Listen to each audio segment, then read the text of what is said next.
ಇನ್ನು ನೀಟ್ ಪರೀಕ್ಷೆಯಲ್ಲಾಗಿರುವಂತಹ ಅಕ್ರಮವನ್ನು ಖಂಡಿಸಿ ಧರ್ಮೇಂದ್ರ ಪ್ರಧಾನ್ ಅವರ ರಾಜೀನಾಮೆಗಾಗಿ ಆಗ್ರಹಿಸಿ ಮಡಿಕೇರಿಯಲ್ಲೂ ಕೂಡ ಪ್ರೊಟೆಸ್ಟ್ ಆಗ್ತಾ ಇದೆ. ಕೊಡಗು ಜಿಲ್ಲೆಗೂ ಕೂಡ ನೀಟ್ ದಂಗಲ್ ಹಬ್ಬಿದೆ. ಕಾಂಗ್ರೆಸ್ ವಿರುದ್ಧ ಬಿಜೆಪಿ ಕಾರ್ಯಕರ್ತರ ಪ್ರತಿಭಟನೆ, ಬಿಜೆಪಿ ವಿರುದ್ಧ ಕಾಂಗ್ರೆಸ್ ಕಾರ್ಯಕರ್ತರ ಪ್ರತಿಭಟನೆ.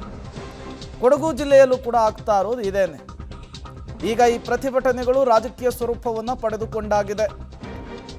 ಕೊಡಗು ಜಿಲ್ಲೆಯಲ್ಲಿ ಕಾಂಗ್ರೆಸ್ ವಿರುದ್ಧ ಬಿಜೆಪಿ ಪ್ರತಿಭಟನೆಯನ್ನು ಮಾಡ್ತಾ ಇದೆ. ಮೈಸೂರಿನಲ್ಲಿ ನೋಡಿದ್ವಿ, ಈಗ ಕಲಬುರಗಿಯಲ್ಲಿ ನೋಡಿದ್ವಿ, ಕೊಡಗಿನಲ್ಲೂ ಕೂಡ ಅದೇ ಪರಿಸ್ಥಿತಿ.